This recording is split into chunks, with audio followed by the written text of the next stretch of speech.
Hi everyone, it's Monica, and welcome back to Tailor-Made Cards for You. Well, earlier in the month, I shared with you a video for a friendship video hop that I participated in, and I also shared with you a little folio that I created to send to my girlfriend that I met on Facebook.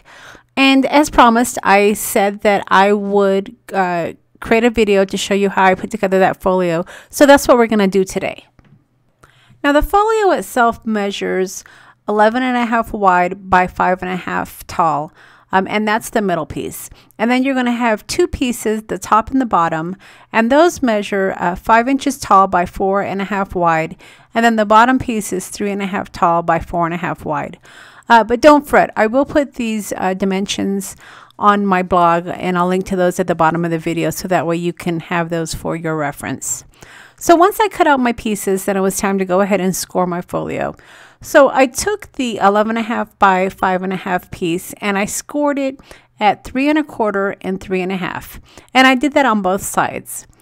And then I went ahead and I folded over where I had scored the lines.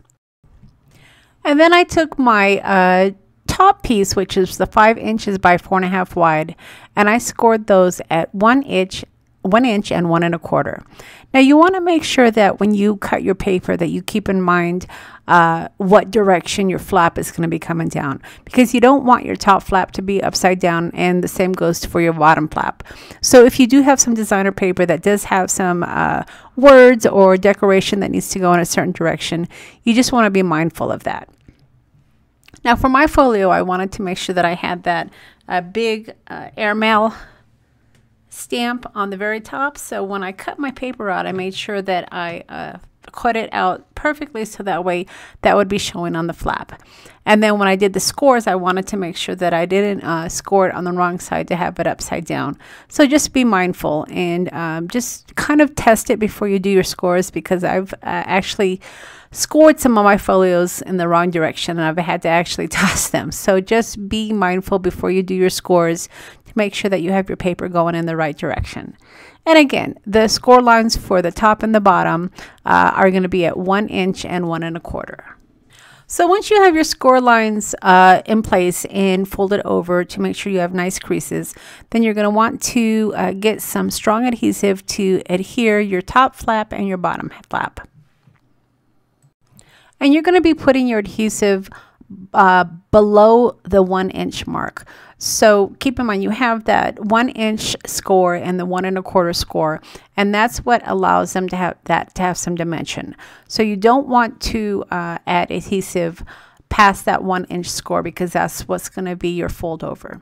So just get some really good adhesive. Keep in mind this is a folio you're going to be opening, and it's going to be interactive, so you want to make sure you have some really strong adhesive. And the red line tape works really well. But for this demonstration, I went ahead and used my ATG gun. And then I did come in after the fact and add some red adhesive as well.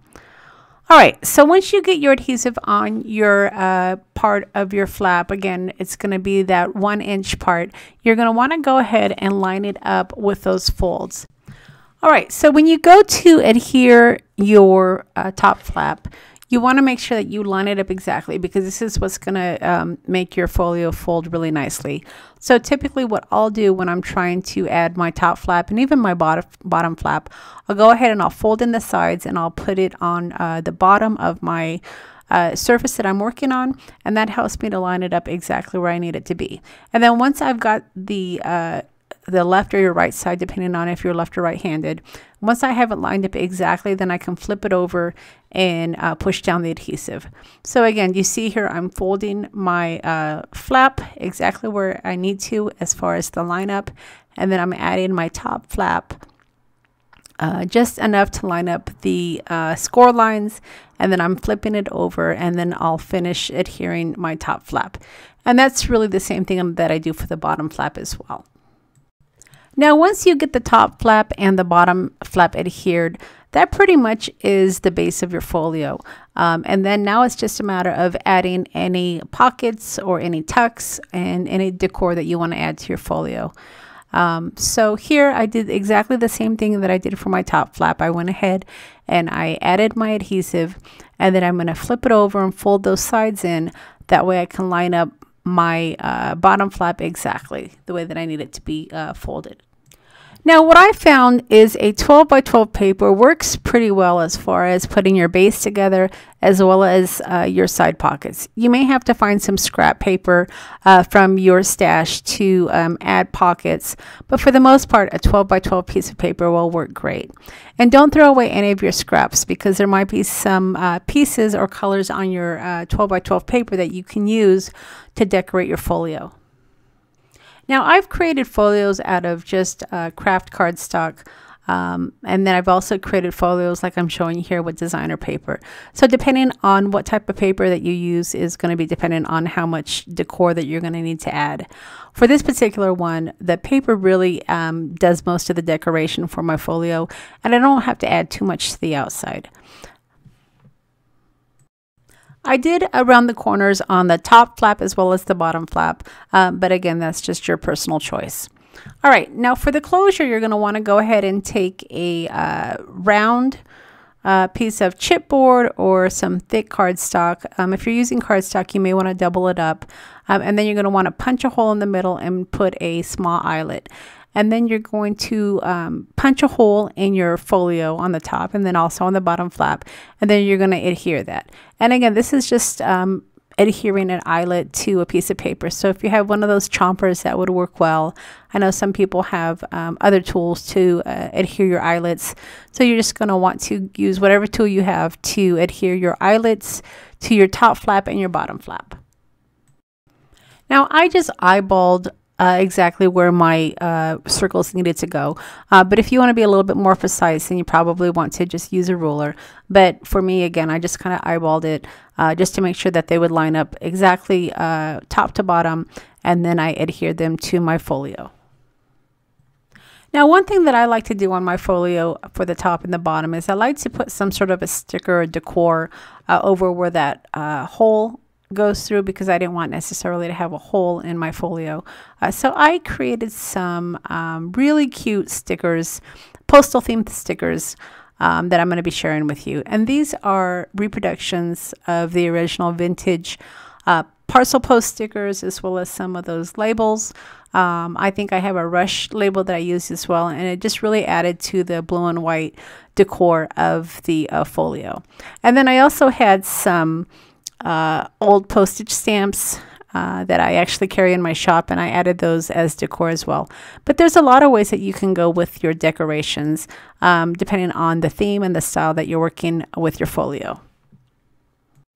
So I went ahead and I found two stickers that I thought would work well to cover the inside bottom flap as well as the top flap. And the two stickers that I decided to work with are the Rush sticker that was perfect size for the bottom of the folio, and then on the top I used a blue and beige parcel post sticker, because I thought this would be really cute if you were giving this as a gift. You can put you know, who it was from and then who you're giving it to, so you can kind of personalize it. Okay, so once you have your stickers on the top and bottom portion of your inside flaps, then we want to go ahead and put together your pockets and your inserts, depending on how you want to decorate your folio. So your inside pocket is going to measure about 2 inches tall, and then the length is going to be the length of your inside, which is the 4 1/4. And when you cut down your pocket, you want to make sure it's just a little bit smaller than the 4 1/4, because you want to make sure that you can still fold your folio nicely. And then there's two pieces that I actually attach for a pocket. So the big one is just what I mentioned, the size. And then I added a smaller piece as well. And the smaller piece is going to measure about 1 1/2 by the 4 1/4. And that way you'll have two little pockets in the middle. Now also, when you're creating your pockets, you can create little thumb holes, but I actually made a mistake on this one. I punched the thumb hole on the smaller piece, but really you want to punch the thumb hole on the bigger piece. So your smaller piece, which is going to attach to your bigger pocket, should probably be straight. You can attach a thumb hole, I guess, or punch out a thumb hole, but I think it looks better when it's just straight across. And then if you do punch a thumb hole, do it on the bigger pocket, which is the one that I'm trimming down right now. All right, so the next thing we want to work on is the side pockets. And for the side pocket, I just created a just a really thin one. So it's going to measure your 5.5 tall, and then it's going to be about 1.5 wide. And like I said earlier, you're going to want to hang on to your scraps, because I ended up using these red and blue airmail decor to decorate my pocket, and it kind of added to the whole theme. So when you are cutting down your paper, just keep your scraps until the very end, because you never know what you're going to be able to use. So I went ahead and I cut down my cardstock, and then I rounded my corners, and then I added my red line adhesive to the left part, and then the top and the bottom, and then that created a little pocket for my folio. Now for the pocket on the right side, I wanted to do something a little bit different. So I went ahead and I created kind of a corner slanting pocket. And this pocket, when you cut out your cardstock, is going to be cut at about 3 1/4, and then the length is going to be 4 1/4. And it's not going to quite fit on the top of your folio. It's going to be a little bit shorter than the top, and you're going to see what I'm doing right here. So once you get your cardstock cut out, you're going to want to go ahead and make a mark on the top at about 1 inch, and then at the bottom it's going to be about 1.5 inches. And these are going to be tick marks for you to go ahead and cut your side of your pocket, kind of like I'm doing right now. And then once you have your triangle cut out, you can leave it as it is, or you can decorate it. Since I had some more of those scrap pieces of the red and the blue designer paper, I went ahead and I used that to add to the edge of the pocket. Okay, so once you have your pocket decorated the way that you want to go ahead and adhere it to the right side of your folio. And to do this, you're going to want to add adhesive to the right side and the bottom. You're not going to put any adhesive on the top portion or the left portion, because you want to keep those open. And you'll find when you're actually working with your folio, it kind of helps to have those loose, because it will make it a little bit easier to get your ephemera inside and out of your pockets. Okay, so now we're at the home stretch, and it's just a matter of adding just a few more embellishments. So what I ended up doing is I took some old postage stamps, and I adhered those to the left side on that pocket. And then I also got out some of my stamps that I had created a while back for a design team that I was on. And the stamps read first class and priority, and that worked really well for my postal theme. Those are one of my favorite sets of stamps. I recently found some old office stamps, and it was a great find. I think some of them say priority, faxed, some other words as well. But it was a really good find. I have them in my stash right now, but I might end up listing them in my store. So if you do like old office stamps, you might want to take a look.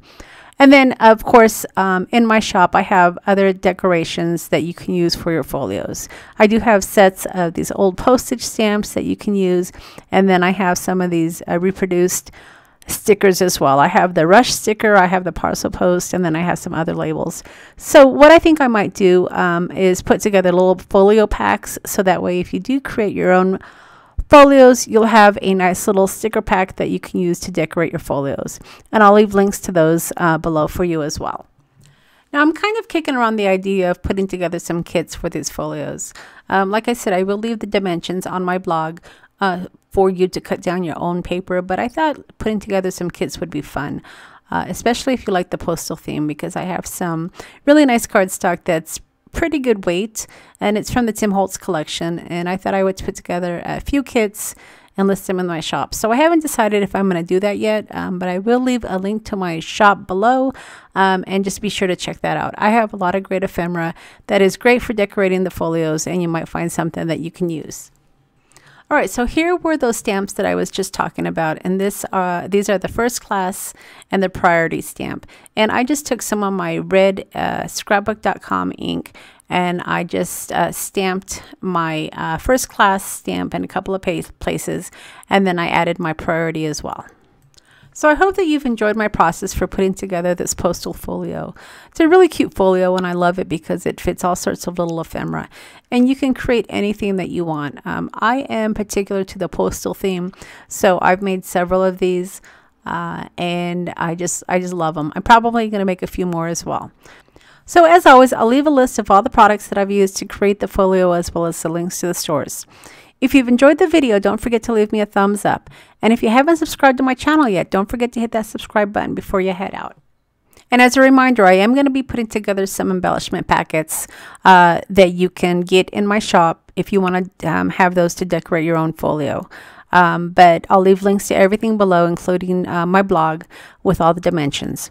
All right, everybody. Thanks so much for stopping by, and we'll see you again next time.